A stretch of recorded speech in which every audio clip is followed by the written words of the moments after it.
Pallavi madam, we are live. Can you unmute yourself and start?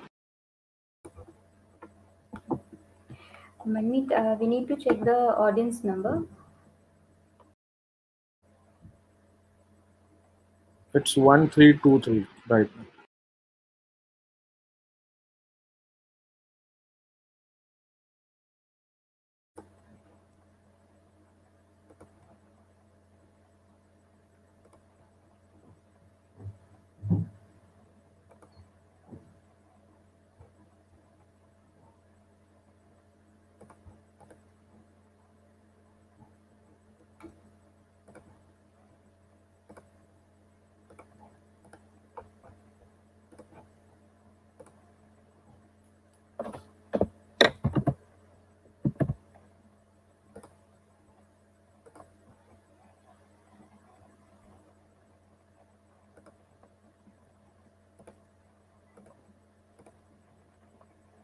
So, Manmeet, my screen is visible. Dr. Prashant, my screen is visible. Yes.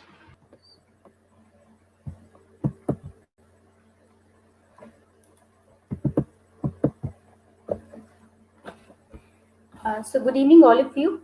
Good evening, respected doctors. At the outset, me, Pallavi Paul, on behalf of Mankind family, would like to take this opportunity and pleasure to welcome you to this panel discussion. So, before starting the agenda for today's meeting, let me take you through a journey of mankind with a significant achievement to complete nearly 2.5 decades of great work, which consistently deserves compliment in the leadership and ability to stay abreast of time in all this changing period in last 25 years. So, we started our journey in 1995, founded by the first generation entrepreneurs, our Honorable Chairman, Mr. R.C. Juneja, with a vision of becoming the most admired pharma company in India. Keeping that vision in mind, today we are among the top 5 fastest growing pharma companies, with rank number 1 in terms of prescription and rank number 4 in terms of top line revenue, which is nearing approximately 1 billion USD, that is 5,000 crores. Our philosophy is serving life, and towards this, the pillars are quality, affordability, and availability. Launched in 1995, by 2008 we established our position as a first player in India. In 2013, we started venturing our exports and international operation, whereas we launched our US operations in 2017. In 2019, we got US FDA approval of our plans on finished dosage forms. In an endeavor to serving life, we have contributed rupees 100 crores for COVID care. Over the years, we have well represented ourselves in almost all major therapeutic segments with leadership in many. We are among the top 5 in anti infectives, gastrointestinal, cardiovascular, and diabetes. Not only that, today mankind has made its footprint in research and development. Mankind's R&D center is located in Manesar, Delhi NCR. This state-of-art research facility has a dedicated team of over 400 scientists involved in complex and innovative research. Some of our clinical research and biopharmaceutics capabilities include new drug discovery and research, advanced pharmacokinetic modeling and biostatistics, formulations and development, and clinical research. It is with your patronage that mankind has reached so far. Our endeavor to partner with healthcare providers like you will help us achieve the objective and mission of improved healthcare in India and abroad. May I now request Dr. Prashant Agarwal to kindly start the session with his opening remarks and introduction of our esteemed guests. Thank you, Pallavi. And a very good evening to all the audience, all the attendees who have joined us here in this very important topic also, that management of mucormycosis. As we all are actually hearing in the news, also we are reading in the newspapers that cases of this fungal infection are increasing. We are already under the another thing, the complications are going to getting started now. So, to know further and to tell you further about this black fungus, which we call it in a general terms, or the mucormycosis, we have very esteemed guest tonight. First, let me introduce you Dr. Sushil Tahiliani, sir, who is dermatovenerologist from Hinduja Hospital, Mumbai. He has more than 35 years of experience and more than a decade of experience in use of lasers and aesthetic procedures. He is member of IADVL, ACSI, American Academy of Dermatology, European Academy of Dermatovenerology, and reviewer of IJDVL, JCS, and IJD. He has been faculty at many dermatology and dermatosurgery conferences and workshops. He has been awarded and Dr. B.C. Roy's birth anniversary at the Economic Times Doctors Conclave. He has been published many times in various national and international index journals. He has written chapters in ACSI and IADVL textbooks and also written a book on nail diseases. He is President, Nail Society of India, and has been organizing chairperson of ONICOCon 2014 and 2019. Welcome, sir. Now, let me introduce you to our second guest of tonight, Dr. Agam Vora, sir. He is chest physician and medical director at Vora Clinic at Borivali West, Mumbai. He has more than 20 years of experience in the field of pulmonology and has helped more than 4 lakh patients so far. He is Honorary General Secretary of Academy of Advanced Medical Education, Trustee of Malad Medical Association, and President of Geriatric Society of India. He is the Assistant Editor of Journal of Association of Physicians of India, JAPI, and Member Editorial Board, Chest Indian Edition. He also holds the position of Patron of Tuberculosis Association of India, Northeast Chapter. Dr. Vora was conferred Young Scientist Award by Tuberculosis Association of India and has been awarded at various orations at national conferences. He has been recipient of various fellowships, to just name a few: Fellowship of Association of College of Chest Physicians, Fellowship of Indian Academy of Health Education, and many more. He has also conducted medical camps at Nagaland on invitation of His Excellency Shri P.B. Acharya, the Governor of Nagaland. He has delivered more than 500 guest lectures and organized more than 30 national and international conferences, and a very popular speaker and liked by many delegates. He was the first chest physician to insert tracheal stent for a case of benign tracheal stenosis in the year 1999. Welcome, sir. Now, with the introduction, I hand over this session to Dr. Sushil Tahiliani, sir, to start his talk, sir. Sir, over to you. Thank you, Prashant. So first of all, I would like to be sure the screen is visible. So I'll be talking about mucormycosis and dermatology, the role of a dermatologist. Mucormycosis, as we should know, is not one but several different diseases caused by invasive suppurative infection with fungi in the order Mucorales. Commonest of these is Rhizopus oryzae. This fungus is ubiquitous and found in air, decaying vegetation, soil, animal excreta, bread, mold, etc. So normally we all get exposed to this fungus, if not daily, at least once in a week. It causes an opportunistic infection in the background of immunosuppression. So in a person who's immunocompetent, it just remains there without causing any problem. It causes an acute and subacute disease, and it may progress in the current scenario to death in 7 to 10 days if left untreated. So you can see the gravity of situation. And what we see most commonly is the rhino-orbital cerebral form in the present scenario, where the fungus is inhaled. So as we said, these fungus ubiquitous, they are present all around in mold form. Various studies from hospitals across the country have revealed heavy mold spore count even in the hospital air. Due to predominantly hot and humid conditions in the tropical climate, you cannot do away this fungus completely. So what happens is, post-COVID sepsis, we have a dysregulated innate immune response. More importantly, the neutrophils go down. Then the ciliary dysfunction does not throw the fungus out. Then we all have known about cytokine storm. And there's a thromboinflammation, microvascular coagulation, and immune exhaustion. So this is how the immune system gets suppressed. On top of it, the risk factors that we should know is it's more common in uncontrolled diabetes mellitus.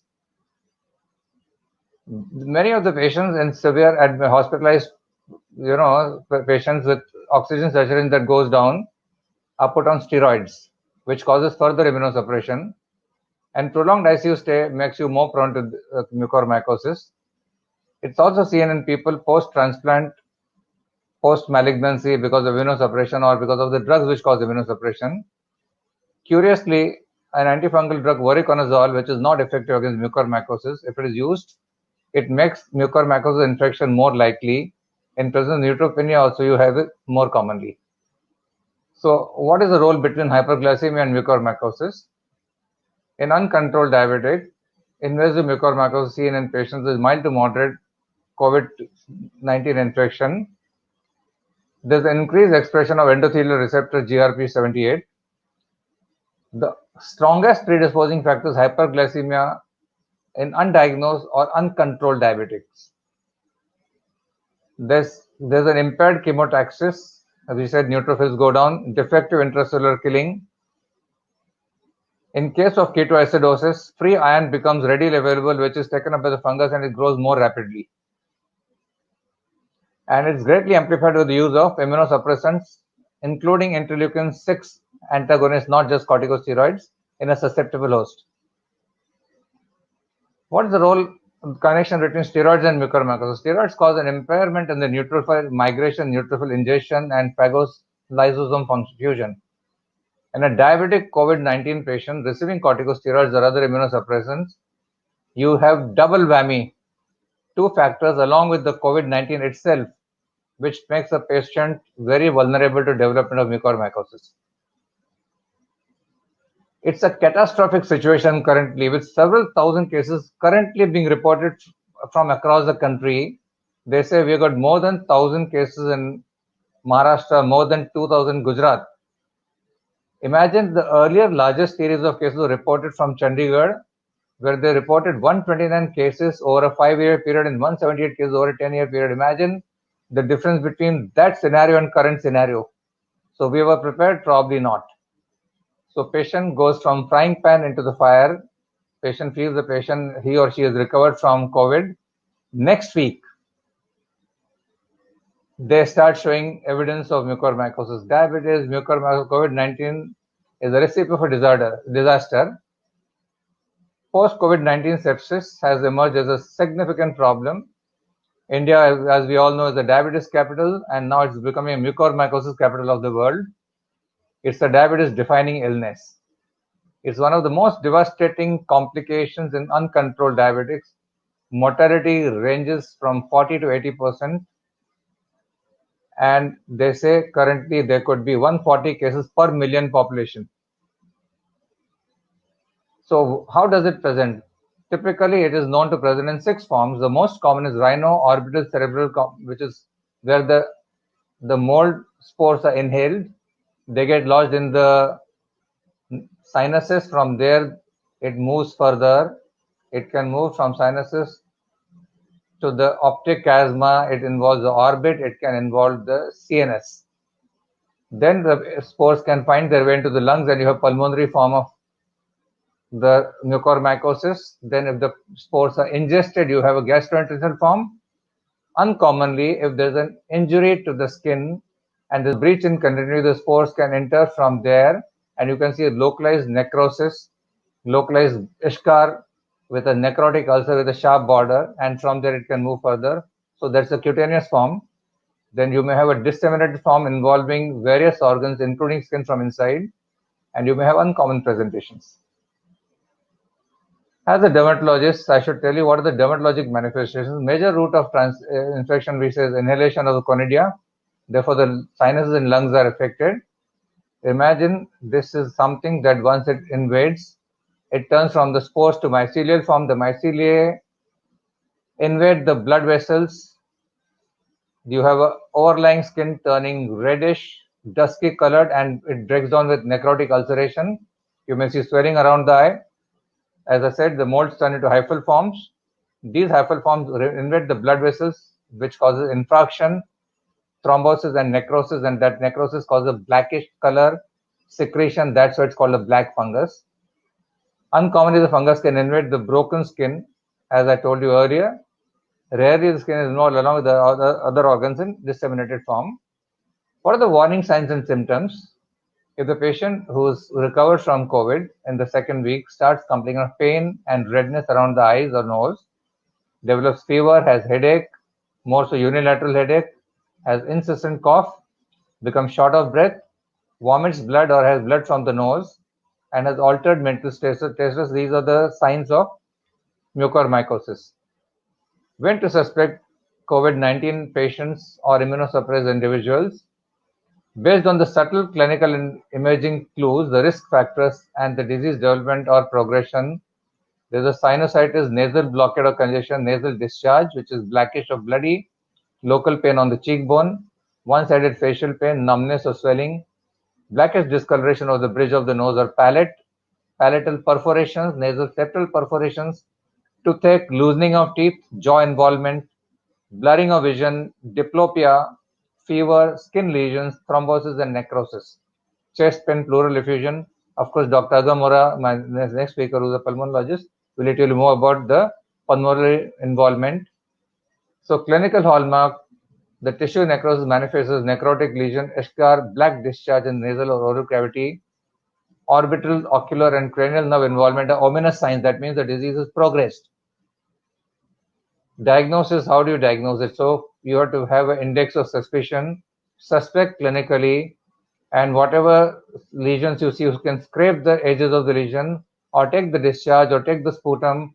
It should be studied under the microscope after putting it in 10% potassium hydroxide, and you should be able to see aseptate hyphae branching at right angles, and that gives you a diagnosis. Because if you do a culture, it may take time. By the time, it may be too late for the patient to recover. Biopsy for histopathology has similar limitations, that you will have reports available when the patient might be on the verge of losing eyes or on the verge of death. So they say if you have availability, there should be real-time polymerase chain reaction test targeting multi-copy zygome acid cytochrome B gene. It can give you diagnosis accurately and early, and this is the need of the day. And rapid diagnosis is extremely important. And there are three principal ways of managing. Control the underlying disease. Make sure the sugar is brought under control. Give proper, adequate duration antifungal therapy. And whatever tissue is damaged, remove it through aggressive debridement. And that may mean you may have to remove even an eye. Inpatient treatment in a tertiary care center is the way it is to be managed, not on outdoor patient, and it should be managed by a team of healthcare providers. And with this, I said thank you, because this is how I give you a primer about this disease. Thank you, sir. Thank you so much. Now we will take question answer session at the end of both the presentations. So I would request Dr. Vora, sir, to please come on the stage, sir. Hi. Good evening. Those nice words, and sir has made my job very easy. Sir has given the overview of mucor and the fungal infection and the how to suspect and how to diagnose. And I'm going to run you through my experience, my views on mucor mainly, and I would by and large restrict my talk to pulmonary manifestations and the cases that we see in COVID. So with that, may I request Prashant to please start that presentation. A proud privilege to share a platform with Dr. Tehlani. Mucormycosis. Suddenly, this particular fungus has gained a lot of importance in COVID era. We never realized we would be seeing so many mucors. We were seeing mucor cases once in a while. I had a few cases. I have seen about 4 or 5 cases in my last 20 years of practice. But suddenly, during this pandemic of COVID, we are learning a lot of new things, and mucormycosis is one such thing. Mucor was described in 1885. It was formerly known as zygomycosis, the third most common invasive fungal infection after Candida and Aspergillus. with approximate incidence of 1.7 cases per 1,000 per year. Generally, it has a rhinocerebral, pulmonary, cutaneous, GI, and a disseminated clinical manifestation. And trust me, despite aggressive therapy, which includes probably surgical debridement and toxic antifungal therapy, the mortality rate continues to be high. The risk factors, as probably anybody would guess, is immunocompromised status. So you have diabetes, neutropenia, CRF, organ transplant patients, stem cell transplant, malignancies, immunosuppressive drugs, and various other immunocompromised states. And patients of malignancy, the mortality rate is very high. And for decades, the mortality is more than 40% despite aggressive therapy and advancement in fungal therapies.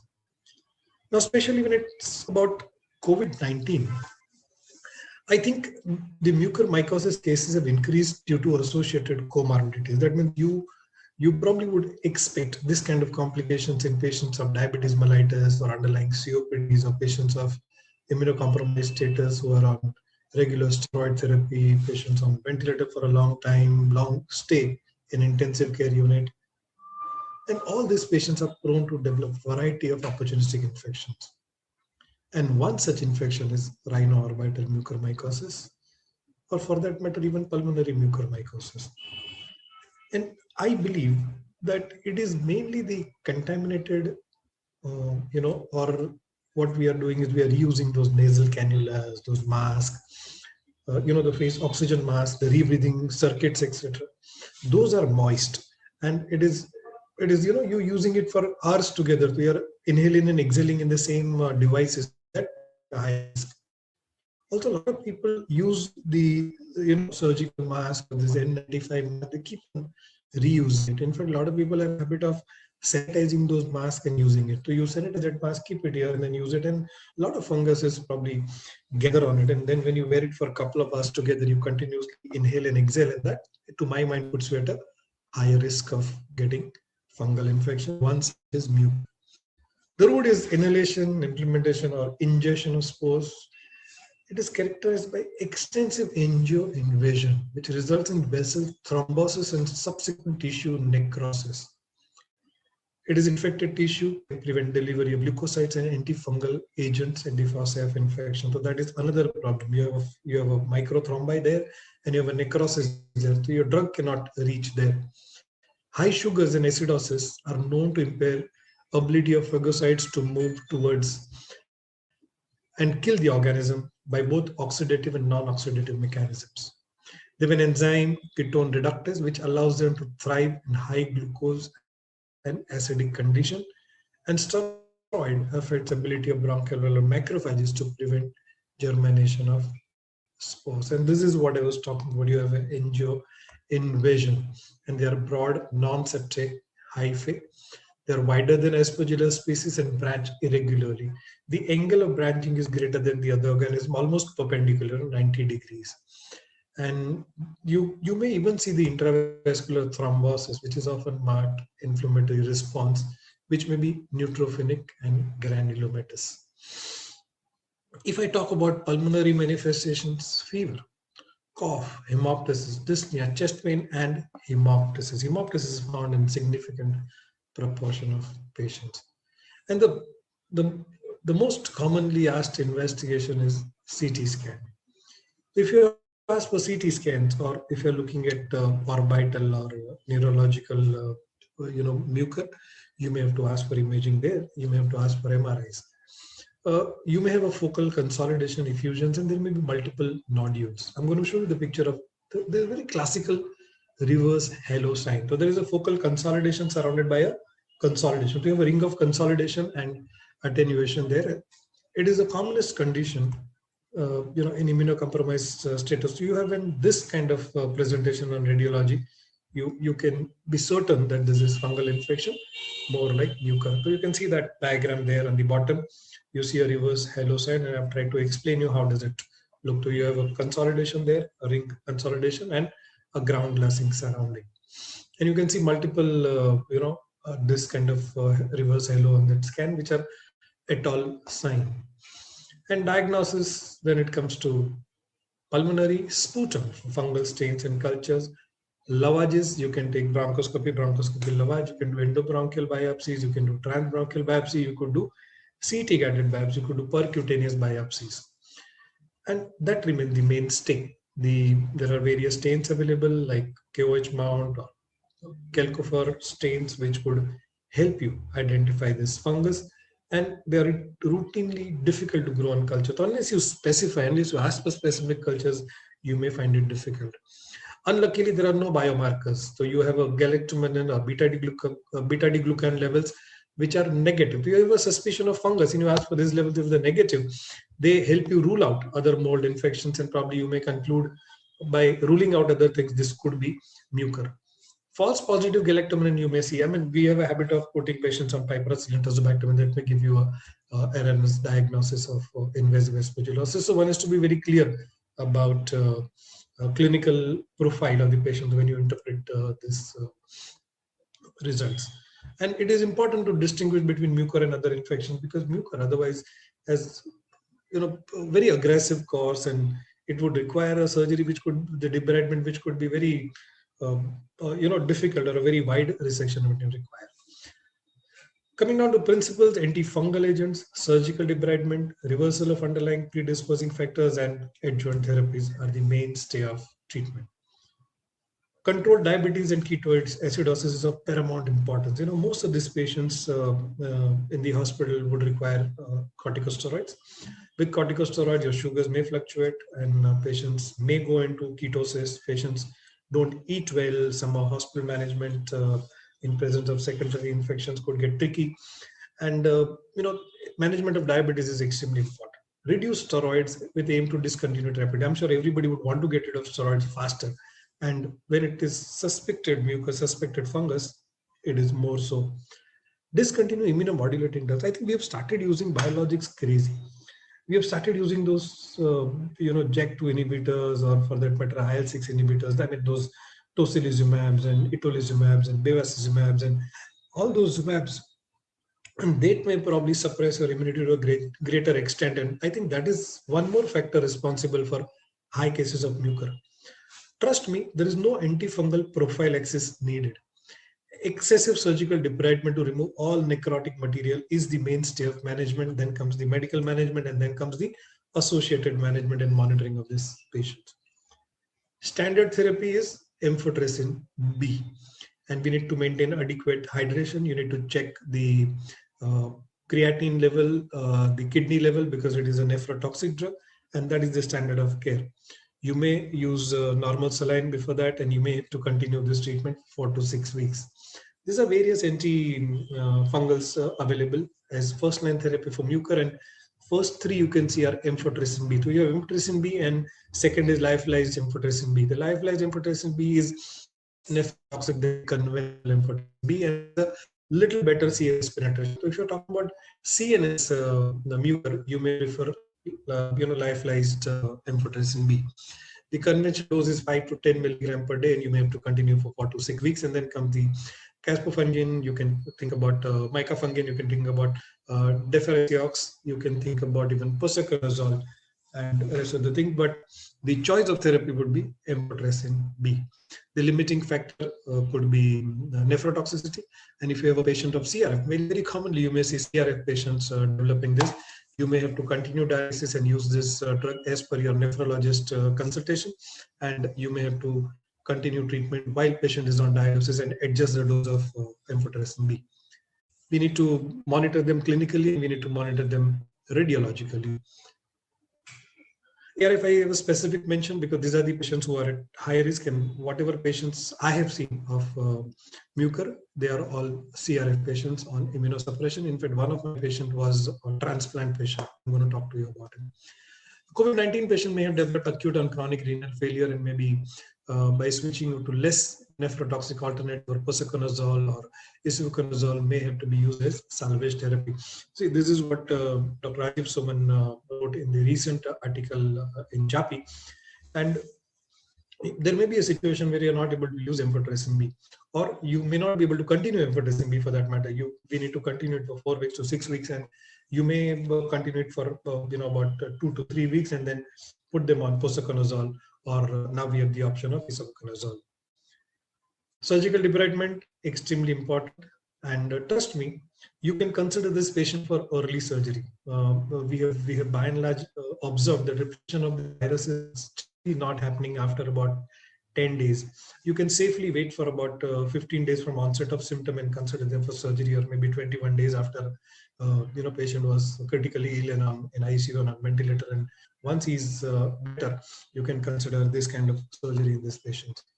And this is what we've been talking about, the adjuvant therapies, in the sense if patient may not be able to tolerate amphotericin, or once it's tolerant, you can even combine them with other therapies like hyperbaric oxygen, caspofungin, and deferraciox. Allow me to present two cases which I got it from the net. And this 55 years old male patient, diabetes, end-stage kidney, COVID-19 with a case of probably mucor, diagnosed 21 days following admission with severe COVID-19. And he was treated with liposomal amphotericin B. Itraconazole or posaconazole may be given after amphotericin B. Diabetes is an important risk factor, and a high degree of suspicion and aggressive management was required. And this was the case of rhinoorbital mucormycosis, a 72 years old non-smoker, hypertensive, diabetes, hypothyroid, COVID-19, diagnosed with mucor. He received antiviral, and there is a spelling mistake, remdesivir, methylprednisolone, plasma, and rehabilitation therapy. He was found to have that lesion, which was biopsied and confirmed as mucor, was put on antifungal therapy with liposomal amphotericin B, and then was given posaconazole 300 milligram as an additional therapy. I remember one case of renal failure who was a transplant recipient, and he was on immunosuppressive drug. He was on tacrolimus, he was on high doses of steroids. And this patient had cough. X-ray chest was normal. We got a CT done. CT had a left lower lobe consolidation. We did biopsy, and it was confirmed fungal infection, mucor. By the time we were thinking about this treatment initiation, etc., because this patient was otherwise at home, was not admitted, the symptoms were going on for almost 3 to 4 weeks, and he started developing oral symptoms. In fact, he started developing sixth nerve palsy, and he had a loss of vision. He started developing a small swelling in the periorbital area, and his MRI was done. The MRI also showed probably a mucor. This was B. This patient developed renal failure. He was a transplant recipient patient on this nephrotoxic, on this immunosuppression. When we started amphotericin B, we stopped his tacrolimus, and we stopped his steroid. No, we reduced his steroid to almost half, and he developed rejection reaction. This patient required dialysis. He was put on dialysis, and the amphotericin B dosages were adjusted as per the advice of nephrologists. And after a few days, this patient was put on syrup, posaconazole, and this patient then underwent surgery. There was an extensive debridement which was done. The pulmonary lesion started responding. Otherwise, I was thinking of even doing a lobectomy for this patient, but then he gradually did well. Unluckily, he's still on regular dialysis.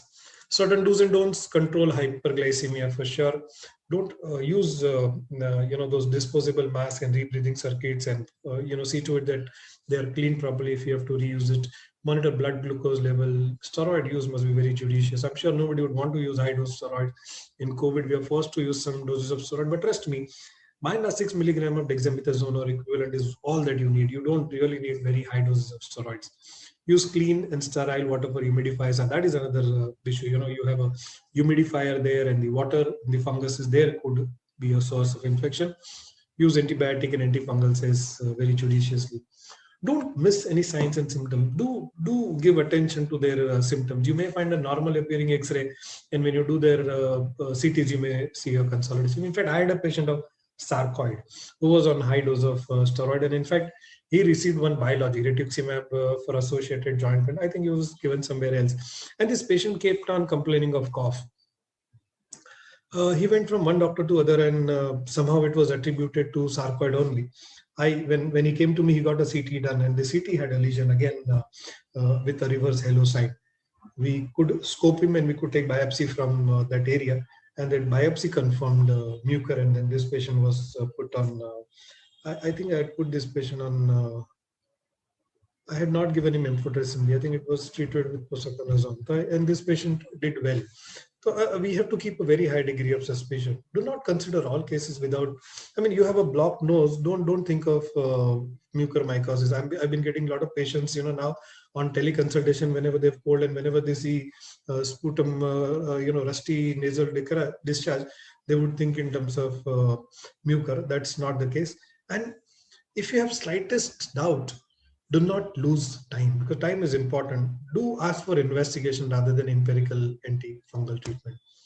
Trust me, there are benefits of early diagnosis of mucor because it prevents angiovention. There is a angioinvasion and probably thrombus formation, and hence you diagnose early, probably the vessel injury will be less. Prevention of direct tissue injury like lung, brain, and sinuses, you could prevent that. Prevention of extension into critical sites, your eyes, your brains, your great vessels.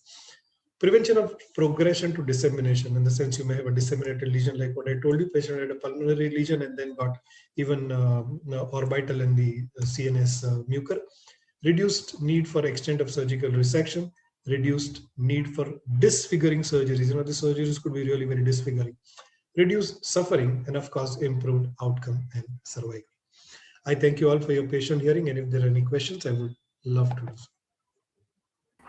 Thank you. Thank you, sir.